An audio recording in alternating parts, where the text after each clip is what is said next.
Yelling at IT staff does not a business continuity plan make, by user AudibleNet. This is from a few years ago. I was working at a medium-sized company as an ITSYS admin. The company had just recently moved to a new location that was able to more comfortable accommodate its operation. It had an on-site call center as well as a medium-scale manufacturing/repair center.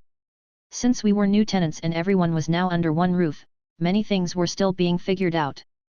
One day, we got notice of a gas leak in the manufacturing area. We didn't have an alarm system for a gas leak, so people were running around telling everyone else that there was a mandatory evacuation of the building. The IT people all had laptops, so we all grabbed them and made our way to our cars. By coincidence, our director of IT and the head of IT support were on a business trip. As I'm walking out the door, the call center director, I'll call him Cal, start yelling at me and the other SYS admin, "Hey, what are you guys going to do? Go to our cars." No, you can't. We can't receive calls. You have to do something. I turned to my coworker and we both realized that the call center still used desktop computers and soft phones. They couldn't do their job. Cal was red in the face, trying to slowly let people out the door to the outside. It was then that the fire department arrived, probably to clear out the building officially. So I asked Cal, "What's your plan if there's a fire?" "Just do that." "What?" "No, you need to do something." I shrugged. "We can't do anything. The phone system probably doesn't work off a VPN." I was guessing at that. "Just follow your plan if there's a fire." "You guys never gave us a plan for a fire," Cal responded. "Because of course it's its job to develop a business continuity plan for the entire company." More people were streaming out. It was then I decided to ignore him and go to my car. I tried to call the director of IT in the slim chance the airplane diverted or was delayed. No answer.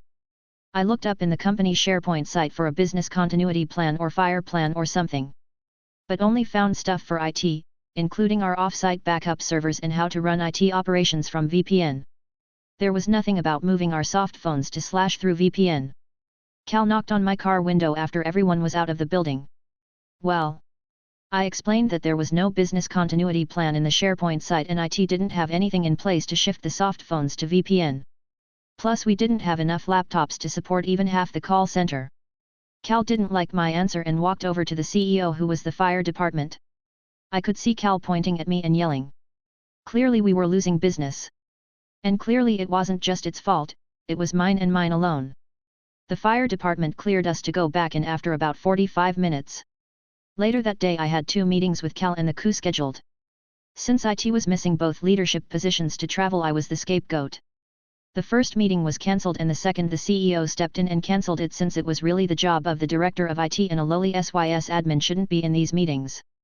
Nothing bad happened to me when the IT director returned. And the company hired a consultant to develop an actual business continuity plan for fires, weather, and other events. Turned out, IT shouldn't have a button they could press in the event of a gas leak. For several months Cal scowled at me after that every time we passed in the hall. Dr. call center director assumes that because his department uses computers, any problem becomes an IT problem. When DNS is just a dude, by user benjzo_xd. Hey! I've been lurking through this subreddit for more than a decade at this point. I have now become a telecom engineer, and I have some stories to give back to this wonderful place. This is the story of when our name server was just a dude. I had just started working a volunteer position for a local NGO. I was already studying engineering and had been working with these guys for a while, and as the resident young guy that works with computers in a place filled with old people, I just slowly drifted into an IT of sorts. After getting office running on a couple of laptops and fixing and documenting their heinous email situation, I got some one-on-one time with our librarian. $librarian, hey you/benjzo_xd, can you help me with something here? There was a reference collection of books for internal use, around 30k books in total, managed by this one guy who also cared for the NGO's extensive paper archives, which were around 100 years old. He's a cool guy who actually turned into a great sidekick for many projects I did while working there, and we remain friends even after I left. $librarian, you see, we've had this ILS for a while, and I've been told it has an open access catalog so our guys can see what we have and come pick it up, but I've never gotten it to work right. Could you take a look at it? An integrated library system, ILS, is a piece of software that tracks pretty much everything inside a modern library: inventory, loans, labeling, shelving, late fees, you name it. They are very niche software but also extremely powerful. They are the beating heart of many libraries, big and small. This one was hosted on a local server in the office itself, and a quick browser check to the local IP address of the server revealed that it did, in fact, have an open access catalog. $Librarian, it's supposed to be on our web page, but I've got no idea how it works and no one really explained it to me when I got here. Sure enough, there was a link on our web page that just returned a blank page every time, and not only that, it seemed to be an internal URL on our web server, which didn't really make sense considering it was on a different machine halfway around the world. Nothing in the world would have prepared me for what I saw when I clicked on inspect. $Me, so, has anyone ever told you anything about this before? $Librarian, the previous girl that had my job told me that the page had to be updated every couple of weeks, and left me a couple of links I had to follow, but she never taught me how to do it and that was like 5 years ago. Jesus Christ, this hadn't been working in a long time. In this blank page was actually an iframe, which pointed to the front end on our public IP address. This was yankai and unnecessary, but what turned it into depravity was one key little detail: we had a dynamic public IP address. This meant that for years, someone had to connect via FTP to the site every couple of weeks, go to this page, and modify the iframe so the IP address matched to the current one we had. There were no notifications set up either, which meant someone had to notice and tell the librarian that this was going on in order for this to even work, and when they changed librarians no one bothered to write this down, and so that site was just permanently broken. Our dynamic DNS solution was just having a dude update a file on a remote server whenever they noticed the goddamn page was down. $Me, this is extremely stupid, how did nobody notice this earlier? $Librarian, you're the first guy here who actually knows enough to care. My heart sank a little.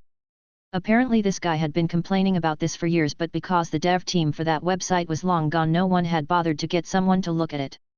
It was an unfortunately common scene in this place, and it was the reason that made me leave it some years later. $Me, right, this is going to take me about an hour to get everything set up, but I'll get it fixed and running before the day is done. My solution was just to get a DDNS provider and hook it up to a subdomain of our main site using a name record and just changing the link to the page to the new address. This was fairly low traffic website and just have the server directly respond to requests was fine. I used a small script on the local server running every 5 minutes to update the IP address to the DDNS provider and that was it. It now just worked on its own. $Librarian, you have no idea how much rage you've removed from my system, let me buy you lunch tomorrow. We got a static IP a few months later, and I made a friend in the process. Monitor eating office cat, by Useroing Kai Confidence. Small office customer. Sold a new, bezel-less 24 LCD monitor to said customer. Customer takes it on site and hooks it up, all works well. It sits on a counter by a large window. Customer calls me a few days later. Says the new monitor is dead. The power light is on, but no signal. I have him try a different cable, different port on the PC, etc., but nothing. So we process a replacement, swap it out, and chalk it up to being DOA. Customer calls me again a few days later still. Says you're not going to believe this, but this second new monitor is doing the same thing as the first. At this point I'm thinking their office must have a power problem or something that's killing monitors. But I decide I'll take a truck roll and see for myself. I go on site and bring a third new monitor with me just in case. I open the door and see a very pretty cat walking on the floor. I look at the old, original monitor which was replaced by the new 24. It's an old 17 LCD from a decade ago and had thick, beefy bezels as monitors from that era did. I see some bite marks at the top corners, but they're just on the bezel so no actual screen damage. It's beginning to add up. Their office cat had been chewing the corners of the old thick bezel-led monitor. Which was fine, until they got a new monitor that had no bezels at all, and all it took was one bite from the cat to pierce the LCD itself. Twice. Once they were made aware, it was easy to see the teeth mark in the corner of the LCD of the new monitor. Customer ended up getting a used 22 monitor with thick bezels. Cat still chews the corners. Edit, I found the pics. https://ib.co/b3s84dj https://ib.co/vx2h1sx https://ib.co/8rvkd56 Admin Rights and Wrongs, by user Braham9927. My company recently upgraded from Windows 10 to 11 and one of the biggest issues are some of the files on the network drive went missing. They are easy enough to restore, but they involve signing into the computer as an admin and disable offline files. I just had a call early today that I wanted to share. Me, thank you for calling the IT help desk. This is my name, how may I assist you? Customer, yes, I recently upgraded to, you know what, it doesn't matter what happened. My files are missing, I need you to restore them. Me, do you mean the Windows update? If so, this has been a problem with the upgrade itself. Do you mind if I sign into your computer? There is something I need to run first. Customer, what do you need to fix my computer? Are you saying I need to call IT every time I have this issue? Me, ma'am, I will need to enter my admin password to fix this issue. If issue does occur afterwards, then we can send this over to another department for a more permanent solution. Customer, so what you're saying is that you're not going to be able to fix my issue? Me, no ma'am, that's not what I am saying at all. Yes, you will need to call the IT help desk if this issue does occur, since only a system admin can fix. Now do you mind if I sign into your computer? Customer, fine, but I want to guarantee this issue will never occur again. Me, ma'am, I can't do that. There is never a guarantee that the issue won't reoccur. Customer, fine, sign in, but I want it escalated regardless if you fix it or not. I'm a very busy woman, and I can't call the IT help desk for every issue. Me, okay, I'll escalate. Now if you could give me the computer number and save and close any confidential documents that might be open, I should be able to assist you. Customer shouting, what do you mean close my documents? You, not going to delete anything, are you? Me, no ma'am, I just need to run some processes on the computer and I don't want to sign into a file that you don't want me to see. Customer, I don't have any files open, and if I did I wouldn't want you to see them. Me, okay, that's what I asking for. After that I sign into the computer, the customer is mostly silent, but under her breath I hear her muttering how useless IT is. I was able to fix part of her issue, but and sent it over.